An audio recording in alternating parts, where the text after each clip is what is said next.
Putin está agora preparando 50 mil soldados norte-coreanos e russos para retomar o território que a Ucrânia capturou em Kursk. Espera-se que este ataque seja melhor do que o anterior, quando Putin ordenou que suas tropas recuperassem a região até o dia 1º de outubro. Mas essa data passou sem que nada fosse retomado. As forças ucranianas dentro da Rússia derrotaram facilmente qualquer contra-ataque russo, e Putin simplesmente continuou fazendo o que sempre faz. Ele culpa o Ocidente por transformar a Rússia no primeiro país nuclear da história a ser invadido, por fazer de Putin o primeiro líder russo desde a Segunda Guerra Mundial a perder território russo, e como não lembrar, Putin também é o primeiro presidente em exercício no mundo a ter um mandado de prisão contra si pelo Tribunal Penal Internacional. Ao que parece, o inimigo, com a ajuda de seus aliados ocidentais, está cumprindo sua vontade, e com as mãos dos ucranianos, o Ocidente está em guerra conosco. Antes de continuar com os detalhes, não se esqueça de se inscrever no canal, deixar o like e seus comentários. Continuemos. Portanto, aparentemente, o inimigo está tentando melhorar suas posições de negociação para o futuro, e já há uma resposta por parte dos cidadãos da Rússia. Há um apoio unânime para todos que enfrentam dificuldades, apoio para eles e um aumento muito importante, um aumento no número de pessoas que desejam se juntar aos nossos combatentes, que heroicamente, com armas em punho, defendem a Rússia. Esse trecho foi logo após a contraofensiva de Kursk por parte da Ucrânia, mas as culpas não pararam. Enquanto Putin culpa o Ocidente, o povo russo culpa Putin. De fato, todas as pessoas que tiveram de ser evacuadas da região de Kursk estão protestando. Então, vamos nos aprofundar em tudo isso e mais no vídeo de hoje. Agora, claro, há muitas pessoas de fato pró-ucranianas que criticam a decisão de Zelensky de atacar a Rússia e entrar na Rússia para tomar território. O argumento delas se baseia principalmente no fato de que esses recursos e esses soldados poderiam ter sido usados de forma mais eficaz para conter os avanços russos na Ucrânia e nas linhas de frente. Eles conseguiram criar uma ponte significativa dentro da região de Kursk. Isso cria algumas opções interessantes para os ucranianos, tanto em termos de negociações futuras e de quem fica com o quê. Agora, a Ucrânia ocupa uma parte importante do território russo. Isso também cria, ao que parece, um dilema político interno para o Kremlin, pois acho que alguns dos oligarcas e pessoas ao redor de Putin estão se perguntando o que está acontecendo. Sabe, não podemos deixar os ucranianos ficarem lá e ocuparem território russo. Eles avançarão no seu próprio ritmo se decidirem finalmente tentar eliminar essa ponte, mas até agora não conseguiram fazê-lo de forma eficaz. Ao mesmo tempo, acredito que um dos objetivos dos ucranianos, e isso é apenas especulação minha, era desviar algumas das tropas russas envolvidas em operações no leste contra Pokrovsk e Volodar e locais semelhantes. Ainda não posso afirmar com certeza. Não está totalmente claro para mim se muitas forças foram desviadas ou o quanto foi desviado. Mas recentemente falei com um oficial ucraniano e ele disse que o ambiente no leste está diferente. Ele mencionou que é possível perceber que os russos também estão cansados. Eles não têm a mesma intensidade nos ataques. Há muitos, não me interprete mal, mas não têm a mesma intensidade. E de fato, a vantagem que eles tinham em munição de artilharia já não é a mesma de alguns meses atrás. Agora, após a meta de 1º de outubro ter falhado, a data foi alterada para 15 de outubro. Bom, isso também não deu certo. As forças russas não conseguiram retomar o território russo.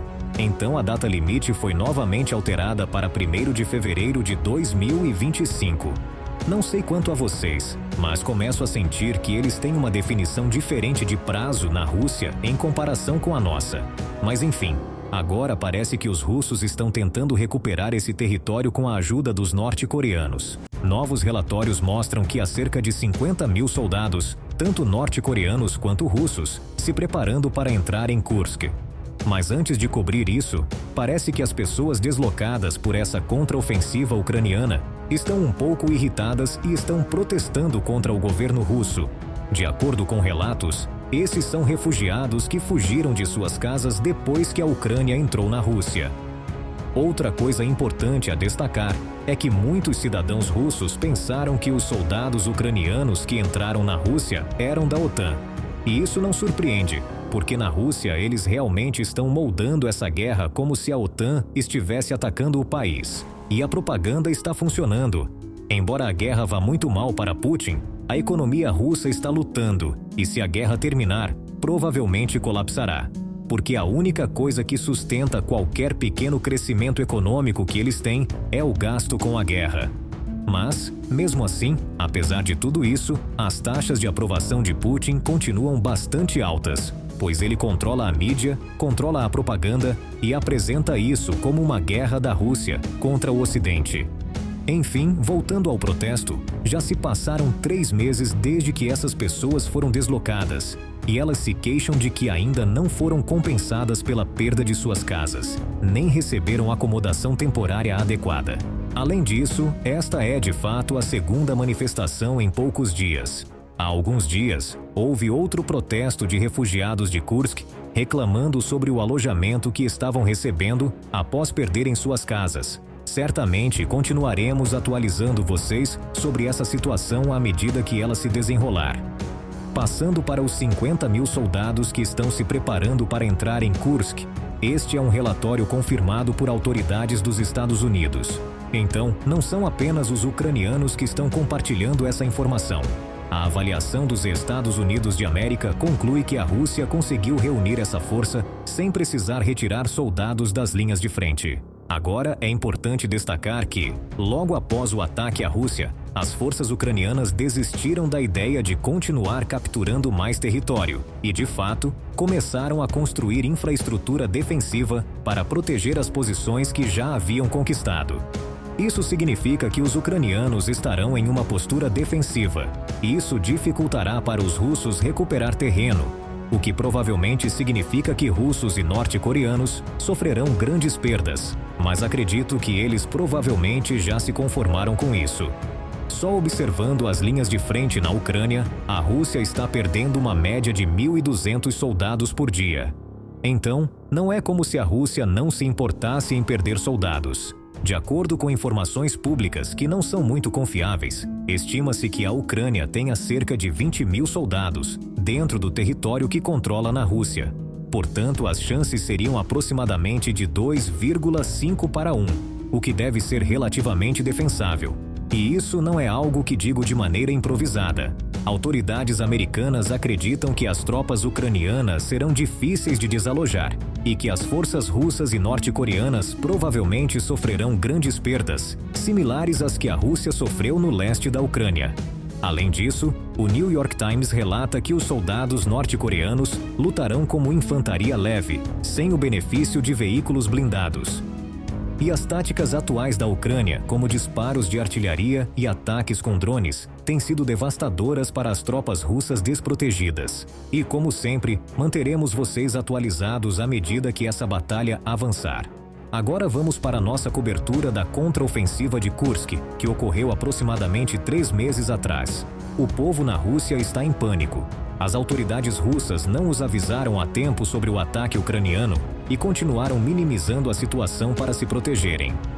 Putin está mentindo para seu próprio povo na tentativa de se manter no poder.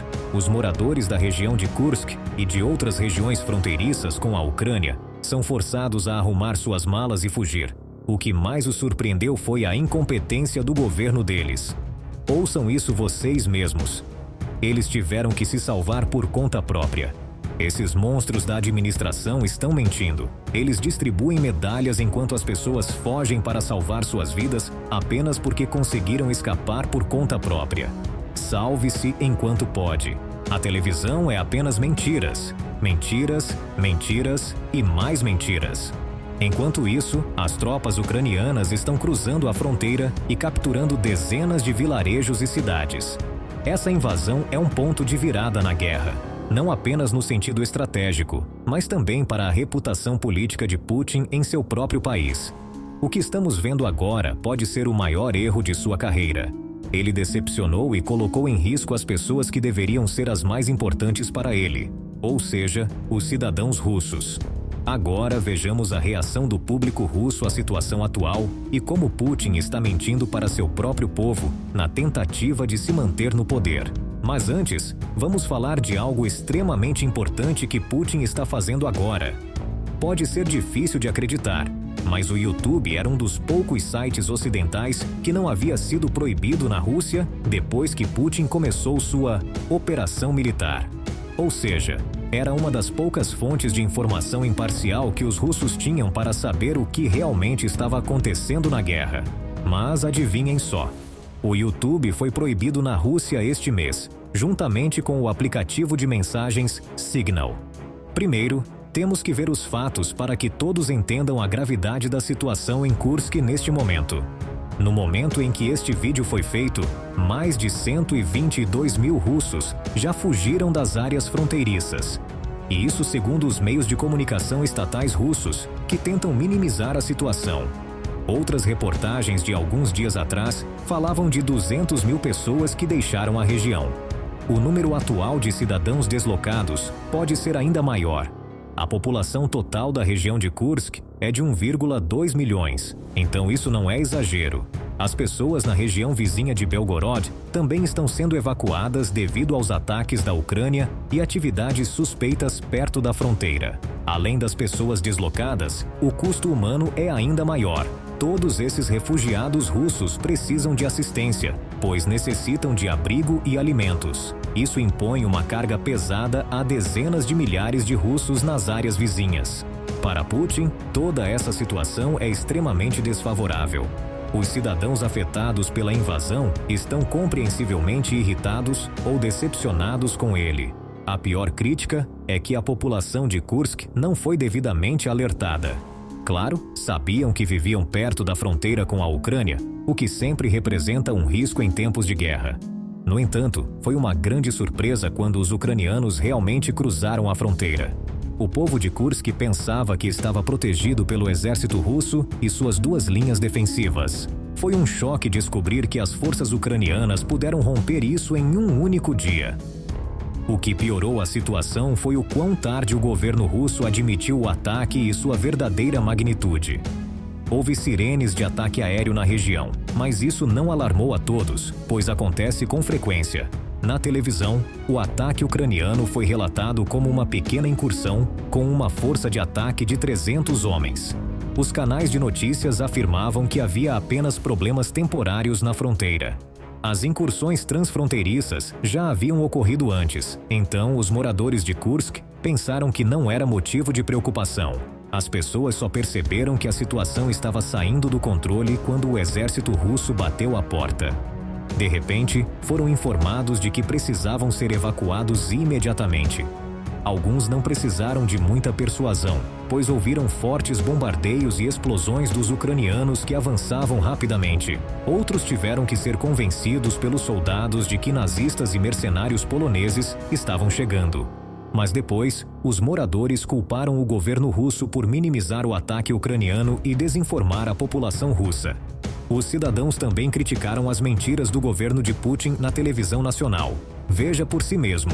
Nossos vizinhos e amigos ajudaram na fuga. Não houve evacuação e ainda não há. Os vizinhos, os que puderam, partiram, mas claro, com seus próprios carros.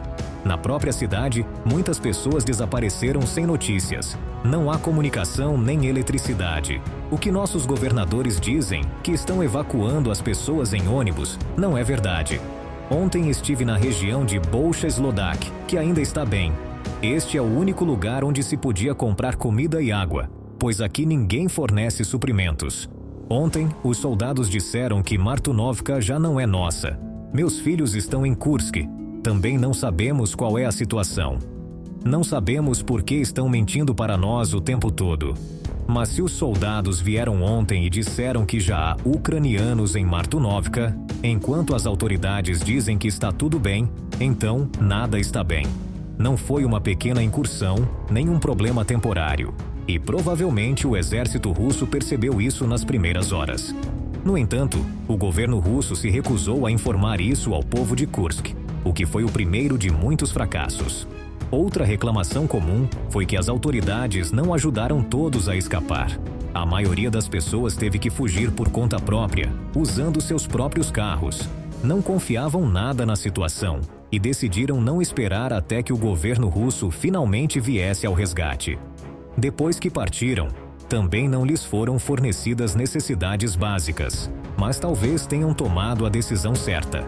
Relatos indicam que algumas aldeias não foram evacuadas, o que pode significar que vários cidadãos russos agora estão nas mãos ucranianas. Em uma tentativa de recuperar alguma boa vontade, Putin ofereceu cerca de $115 a cada residente deslocado de Kursk. Esse valor tem mais peso nominal na Rússia, equivalente a 10 mil rublos, para ser exato. Mas ainda é uma quantia ridícula para alguém que teve que fugir de casa e arriscar tudo. Um comentarista nas redes sociais russas disse que é absurdo, já que mal dá para comprar uma barraca de acampamento. Outros disseram que mal cobre comida e itens essenciais por alguns dias. Então, a situação com os refugiados é desastrosa. As autoridades russas ainda tentam minimizar a situação para manter o resto do país no escuro, embora isso realmente não tenha funcionado por muito tempo. O povo de Kursk provavelmente já contou a seus familiares e contatos de todo o país o que realmente está acontecendo no terreno. Histórias como essas se espalham muito rapidamente. E agora centenas de milhares, se não milhões, de russos já ouviram sobre isso. Além disso, por meio de postagens nas redes sociais, as pessoas em todas as cidades russas foram informadas da gravidade real da situação. As gerações mais jovens, em particular, obtêm a maior parte de suas informações de fontes na internet.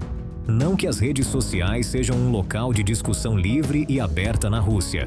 Pelo contrário, Facebook e Twitter foram banidos desde 2022. Há também uma agência governamental assustadora chamada Roskomnadzor, que censura as plataformas restantes. Em 8 de agosto, apenas 2 dias depois do início do ataque ucraniano, decidiram bloquear completamente o YouTube. Isso foi para evitar a divulgação de vídeos que poderiam prejudicar a narrativa do Kremlin. No dia seguinte, o popular aplicativo de mensagens Signal foi bloqueado porque permitia comunicações privadas que o governo russo não podia controlar. Mas por mais totalitário que seja o governo russo, ele não pode impedir completamente a enorme quantidade de provas em vídeo e histórias pessoais que chegam ao público. Enquanto houver internet, as pessoas encontrarão uma maneira de compartilhar essas coisas, e os bots russos não podem apagar tudo de uma vez. As forças ucranianas deixaram um rastro de destruição em seu ataque, e a cidade-chave de Sudsa foi severamente danificada. Também há vídeos de soldados ucranianos derrubando bandeiras russas e as substituindo por bandeiras ucranianas. O que vai, volta, eu suponho. Além disso, as pessoas estão se filmando em carros deixando a região fronteiriça de Kursk. Estão vendo veículos militares queimados nas ruas. A Ucrânia enviou algumas de suas divisões mais elitizadas e bem equipadas para a região, que podem estar lá para ficar. Segundo informações, Zelensky quer criar uma zona de segurança ali e mantê-la até que ambas as partes assinem um acordo de paz. Essa zona de segurança protegeria a cidade de Sumy, perto de Kursk, que é um local que os russos estavam de olho há meses. Desde o início do verão, a região mais ampla de Sumy sofreu 2.000 ataques, incluindo 250 bombas planadoras. Era esperado um ataque russo iminente em Sumy, até que a Ucrânia decidiu virar o jogo. Além disso, a Ucrânia está colocando a Rússia contra a parede. Capturou um batalhão de tropas russas ao sul de Sumy, ao destruir 3 pontes que poderiam ser usadas para fornecer suprimentos às tropas.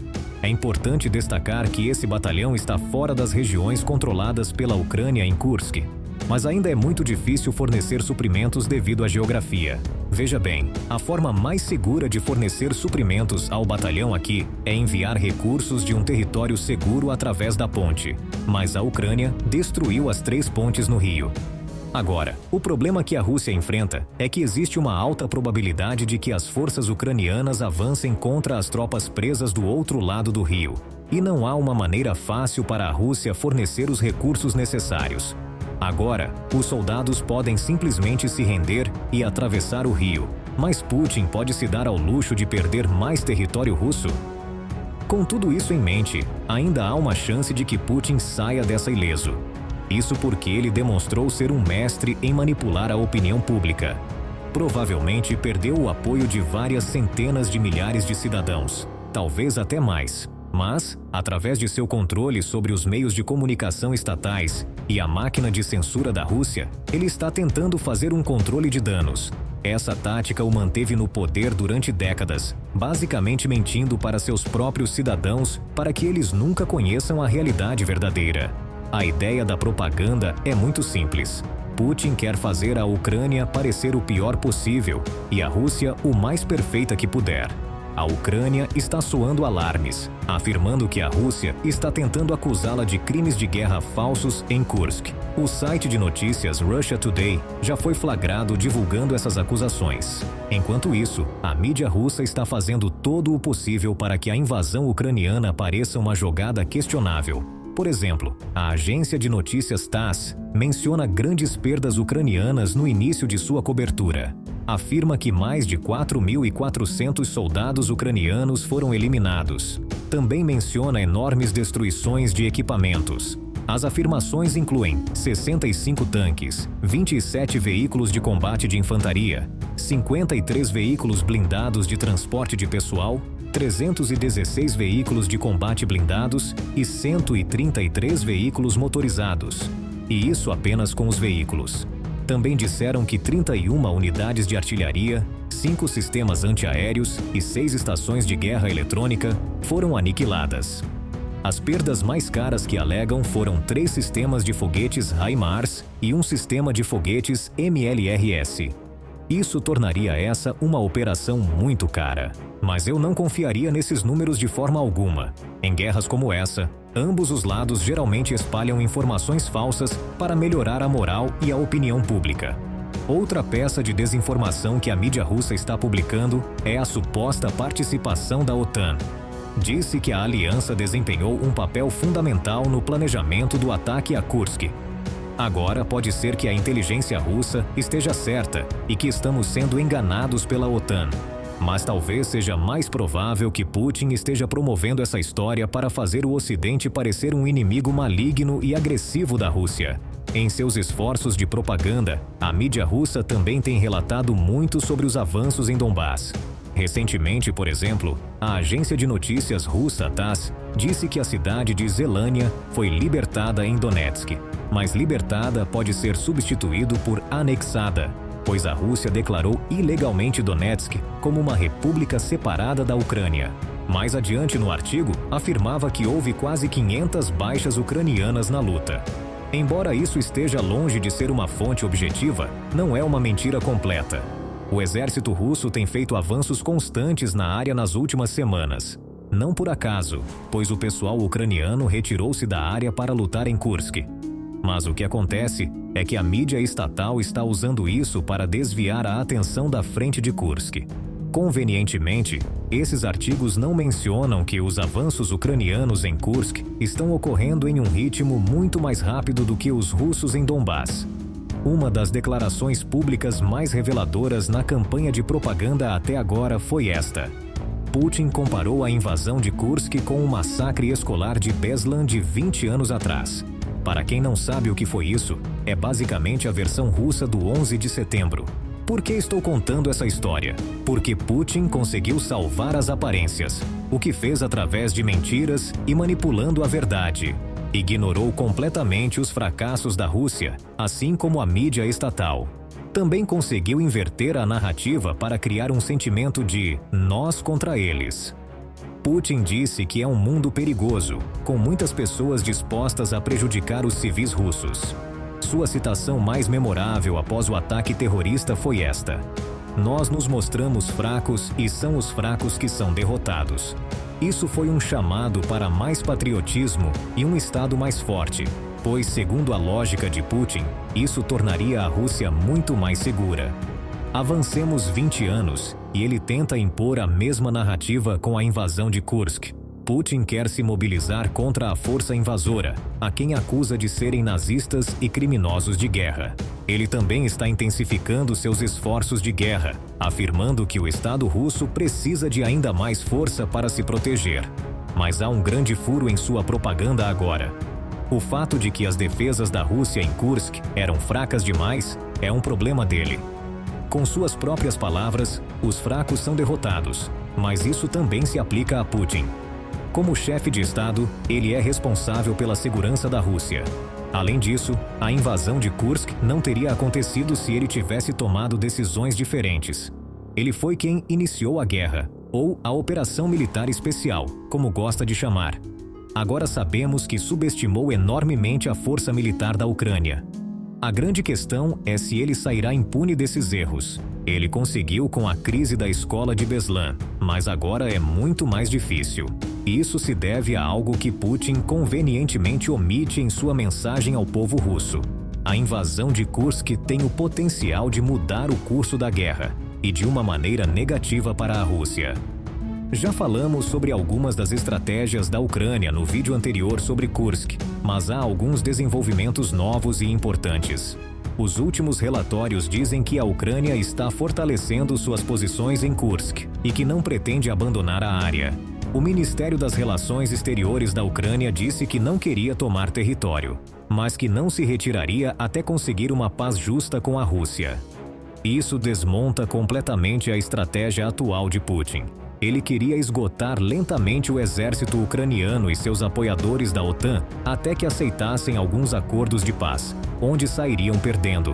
Os elementos mais importantes para ele são as regiões da Ucrânia que declarou como independentes. Ele conseguiu com a crise da escola de Beslan, mas agora é muito mais difícil. Isso se deve a algo que Putin convenientemente omite em sua mensagem ao povo russo. A invasão de Kursk tem o potencial de mudar o curso da guerra, e de uma maneira negativa para a Rússia.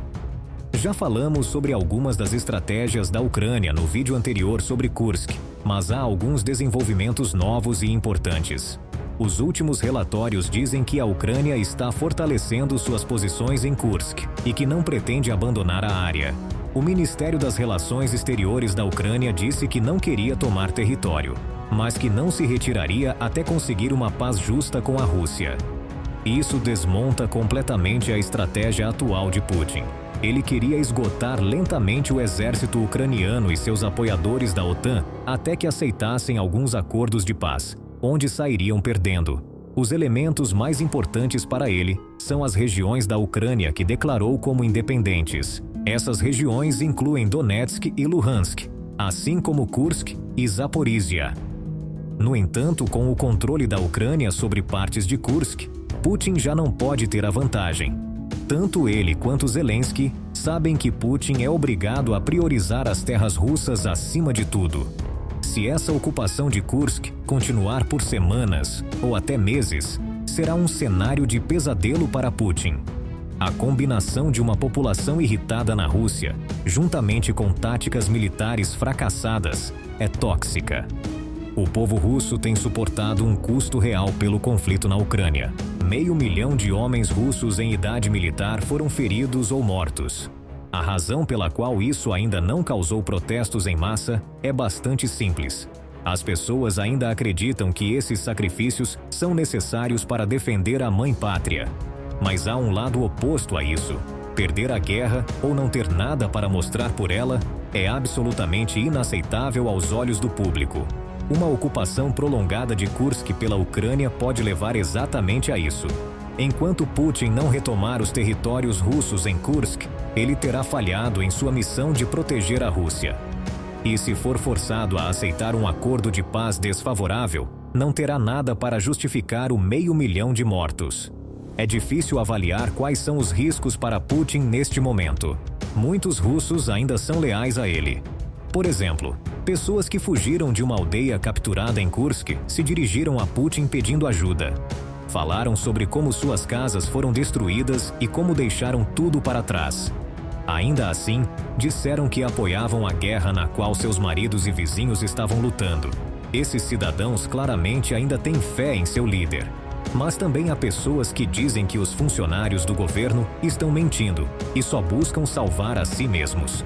Só o tempo dirá o que virá à tona se a situação em Kursk não melhorar. Certamente, o grupo de pessoas que perde a confiança em seu líder só crescerá. O pior cenário inclui greves em massa ou protestos em todo o país. Afinal, o que um ditador mais teme é o próprio povo. Este vídeo chegou ao fim. Obrigado por assistir. O que você pensa sobre isso?